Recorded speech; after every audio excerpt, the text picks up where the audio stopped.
Let's rejoin the conversation on The Richard Syrett Show on News Talk, Saga 960 AM. Welcome back.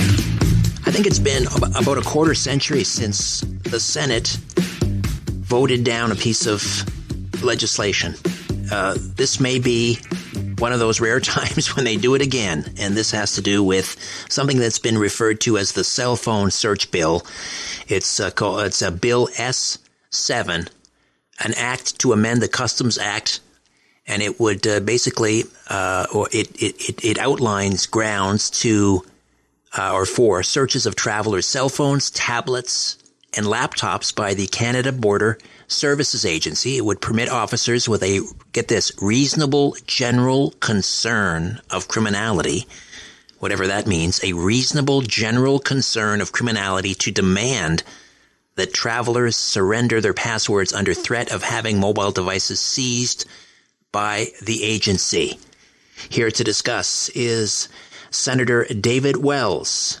David, welcome to the program. How are you? Thank you, Richard. I'm fine. Reasonable concern of criminality. That's pretty vague, wouldn't you say? It's unreasonable. In fact, it's they're proposing, the Liberal government's proposing that a standard of reasonable general concern be applied when they pull in someone for a secondary search at the border. Now, in my mind, reasonable general concern is the lowest possible standard you could apply. It's even lower than I have a hunch, which is not based on anything either. Reasonable general concern also, Richard, is not defined in law. There are a huge number of problems. We know if this goes through unamended, and we were told this by the Canadian Civil Liberties Union, that this would go to court right away. One of your colleagues in the Red Chamber said that he hadn't seen anything now these are my words, odious or sinister since Franco's Spain. What are your thoughts on that comment? Well, first of all, I concur. This is to have a standard which is so low that is not backed up by any reasonable ground. So this is a reasonable general concern. Reasonable, that's ill-defined and such a flexible term that it means nothing. What's reasonable to me might not be reasonable to you. General is, well, that has no definition other than something that's very non-specific. And concern, well, we can be greatly concerned. We can be moderately concerned. The standard that should be used is reasonable grounds to suspect, because then you have to apply specific conditions to your action of demanding someone's phone and wanting to look through it for whatever. It's almost like, if a reasonable ground to suspect you're carrying drugs would be the sniffer dog coming up and sitting down by your luggage. Of course, that's reasonable grounds to suspect. But just by looking at someone and going, you know what, I think you have child pornography on your phone, or I think you have other illegal documents on your phone, when there's no basis for which to invade the privacy of those citizens, is an overreach. It's a step too far. Right, because perhaps you're perceived as being too friendly with the border agent, not friendly enough. You're looking away. You're looking at them. You're staring too intensely. You get off a 6-hour flight. You're not looking your best anyway. You're cranky. You might be tired. It's probably been a few hours since you shaved, and you know what? You might look sketchy. And is that a reasonable general concern that you might be carrying illegal files on your phone?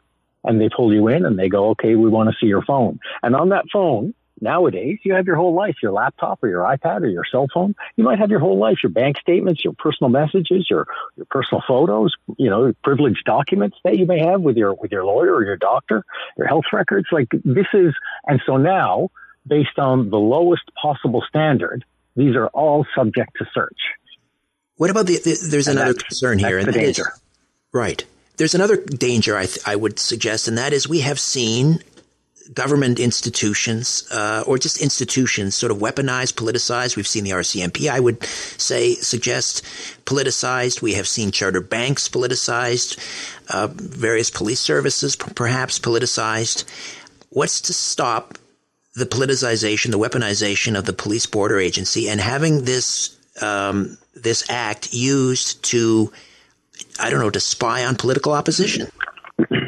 Well, you know what? If we grew up being told to trust our institutions, and for the most part we do, and now we have these kernels of doubt coming in about whether we should trust these institutions. And you know what? I want our Canadian Border Services Agency to do a great job. I want them to keep out, the bad stuff and leave law-abiding citizens, Canadian citizens, to go about their lives. I want them to do a good job, but it's up to legislators now to ensure that what they're doing is fair. What they've done, Richard, is applied because there was no law on this. That's why the Alberta court said a law must be made within 1 year. The Liberal government let that 1 year lapse. They were given a 6-month extension. I'm getting a little bit off topic. They were given a 6-month extension, and this bill was dropped in the Senate on the day that it expired. So, all to say, we're supposed to trust our institutions, and we are being given fewer and fewer reasons to do that. We're just about out of time, Senator, but what is the mood in the Senate? Is this going to pass? A lot of people, well, it'll pass, I think, but it'll pass with amendments that that give a higher bar, maybe something closer to reasonable grounds to suspect. So if you have someone who comes in who has a record of, bringing in, illegal documents or child porn or whatever, then you have a reasonable ground to suspect. But just a reasonable general concern, we will, without a doubt, I think, Richard, put in stronger language that holds the CBSA to account when they decide to look into someone's most, carefully guarded, private and personal digital devices. And that's our job, to make sure that the privacy of Canadians is protected. Senator, thank you so much for your time. I appreciate it. My pleasure. Senator David Wells from Newfoundland and Labrador.